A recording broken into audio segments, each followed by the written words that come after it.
আমি শুরুতে রাকেশবাবু আপনাকে দিয়ে আসি। দীর্ঘদিন ধরে এই সংগঠন, যার সঙ্গে আপনি ভীষণ রকমভাবে যুক্ত, আরএসএস এর প্রোগ্রাম, এখানে আগে থেকেই আরএসএস এর প্রোগ্রাম মানে একটা অদ্ভুত রকম বাতাবরণ তৈরি করা। আমি জানি না যে রাজনৈতিক সংগঠন আপনাদের না হওয়া সত্ত্বেও কি করে এ রাজ্যের সমস্ত রাজনৈতিক সংগঠন, বিজেপি বাদ দিয়ে কংগ্রেস, সিপিএম, তৃণমূল, বিভিন্ন সময়তে সরাসরি আরএসএসকে তোপ দাগে।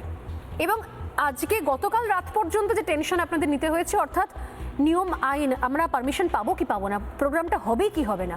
আপনি গতকাল পর্যন্ত আমার শো থেকে বেরোবার সময় বলে গেছেন যে পকেটে কার্ড নিয়ে ঘুরছি, বুঝতে পারছি না স্বর্ণালী আদৌ আগামীকাল কি হবে, আমাদের শোটা প্রোগ্রামটা করা যাবে কি যাবে না।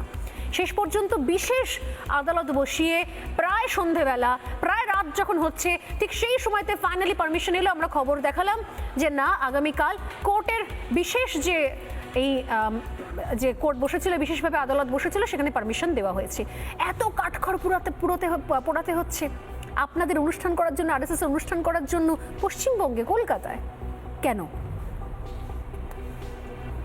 100 বছর ধরে একটা সংগঠন চলছে এবং সেই সংগঠনটা বর্তমানে বিশ্বের বৃহত্তম স্বেচ্ছাসেবী সংগঠন। আমরা ছোটবেলা থেকে আরএসএস এর শাখায় শিখেছি। আরএসএস অ্যাব্রিভিয়েশন আমাদের প্রথম রাষ্ট্রীয় স্বয়ংসেবক সংঘ শেখানো হতো না, আমাদের শেখানো হতো রেডি ফর সেলফলেস সার্ভিস। সেই জায়গায় দাঁড়িয়ে এবং সেই সঙ্গে সঙ্গে আজকে ভারতবর্ষের প্রধানমন্ত্রী, ভারতবর্ষের স্বরাষ্ট্রমন্ত্রী, ভারতবর্ষের অনেক সাংসদ, ভারতবর্ষের অনেক রাজ্যের মুখ্যমন্ত্রী সহ বিভিন্ন ক্যাবিনেটের পোর্টফোলিও হোল্ডার যারা আছেন, তারা সকলে এই সংগঠনের সঙ্গে যুক্ত।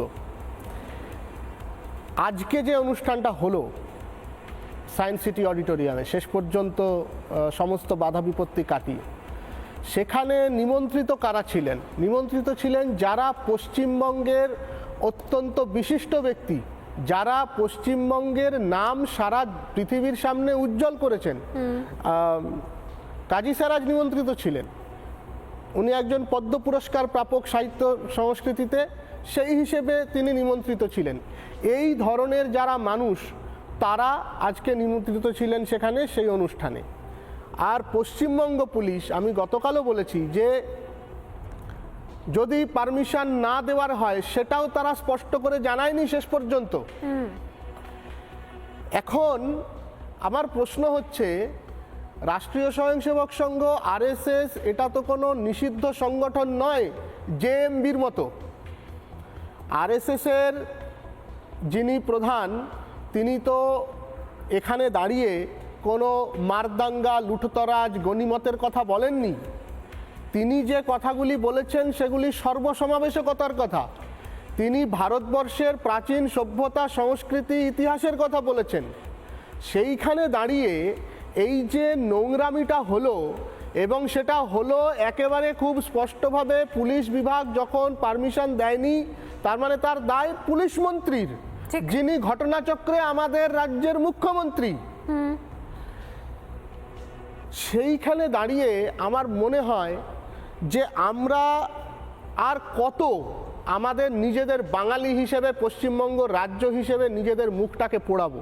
কিন্তু বামেরা তো বলেন যে এই মমতা বন্দ্যোপাধ্যায় একসময় আরএসএস এর অত্যন্ত পছন্দের পাত্রী ছিলেন, আপনারা নাকি তাকে বাংলার দুর্গা বলে আপনারা অভিহিত করতেন নাকি।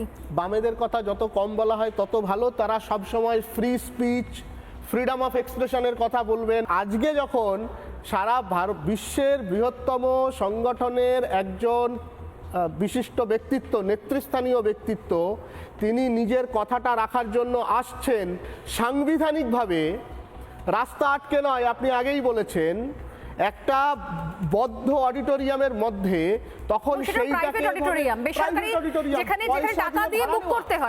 পয়সা দিয়ে ভাড়া নেওয়া রীতিমতো। এবং এই পয়সা কে দিয়েছে? এই পয়সা তো কোনো রাজনৈতিক দলের কোনো ইলেকটোরাল বন্ডের মাধ্যমে আসেনি। এই টাকা তো দিয়েছে যে মানুষগুলি খেটে খাওয়া মানুষ, যে মানুষগুলি আমাদের মতো যারা সংঘের সঙ্গে যুক্ত, তারা নিজেদের পকেটের পয়সা খরচ করে এই অনুষ্ঠানটা আয়োজন করছেন। সেইখানে দাঁড়িয়ে এই যে freedom of speech, freedom of এক্সপ্রেশনের কথা, সংবিধানে প্রদত্ত যে আমাদের অধিকার, তার যারা ওকালতি করেন তারা আজকে চুপ কেন? আমি এই জায়গা থেকে বলি যে শুধুমাত্র আপনি বলছেন বাবাইদের কথা, কিছু বিশেষ ন্যারেটিভ, এখানে মানুষদাও দূরে রয়েছেন, আমি দেখতে পাচ্ছি মানুষদাও হাসছিলেন, বিগত সময় 100 বছর উপলক্ষে আমি দেখলাম হঠাৎ করে যেন সোশ্যাল মিডিয়াতে আরএসএস খুব ফেমাস হয়ে গেছে, কারণ বেশ কিছু ন্যারেটিভ সেগুলো বারবার করে ভাসানো হচ্ছে, কন্টেন্ট বানানো হচ্ছে। আমি বলে দিই, এক হচ্ছে আপনাদের এই সংগঠন আরএসএস নাকি 50 বছর ধরে ভারতীয় পতাকা তাদের দপ্তরে নাকি উত্তোলন করেনি, এই ন্যারেটিভগুলো ভাসানো হয়েছে। আমি উত্তর নিঃসন্দেহে আপনার কাছে দেব। দুই হচ্ছে আরএসএস নাকি কখনো স্বাধীনতা আন্দোলনের সময় কখনো যুক্ত থাকেনি, স্বাধীনতার সঙ্গে এর নাকি কোনো দূর পর্যন্ত সম্পর্ক নেই। এরকম বিভিন্ন কন্টেন্ট তৈরি হওয়া শুরু হয়ে গেল। আমি জানি না, যখন অপারেশন সিঁদুর চলছিল আপনাদের মনে থাকবে, তখন রাস্তায় একাধিক বামপন্থী অতি বামপন্থী দল রাস্তায় নেমে পড়লো এবং তারা হাতে একটা সাদা খাতা নিয়ে বলছে যে আমরা কেন জানতে চাই কেন পাকিস্তানের বিরুদ্ধে অ্যাকশন হচ্ছে, এবং তারপর তারা বলছেন যে আরএসএস এর অবদান কি বলে খাতার পাতা উল্টাচ্ছেন, সাদা খাতাতে বলছেন যে এরকম আরএসএস এর অবদান হচ্ছে ভারতের স্বাধীনতায়। এই জিনিসগুলো বিগত 1 বছরে বোধহয়, যেহেতু এটা আপনাদের শতবর্ষ, আমি জানি না, কিন্তু এটা কিন্তু খুব স্ট্র্যাটেজিক্যালি জিনিসগুলো চলছে। এগুলোর উত্তর আদৌ আপনাদের কাছে আছে? বামেরা আসলে বেসিক্যালি অর্ধশিক্ষিত হয়, এটা খুব স্পষ্ট। ভারতবর্ষে একসময় যে ফ্ল্যাগ কোড ছিল, পুরনো ফ্ল্যাগ কোড যদি কেউ ঘেঁটে দেখেন তাহলে ওখানে স্পষ্টভাবে দেখা যায় যে সরকারি অনুষ্ঠান বা সরকারি অফিস ছাড়া ভারতবর্ষের জাতীয় পতাকা উত্তোলনের অধিকার কারো ছিল না। ঠিক, এটা তো আইন ছিল। এত সমস্যা কোথায়?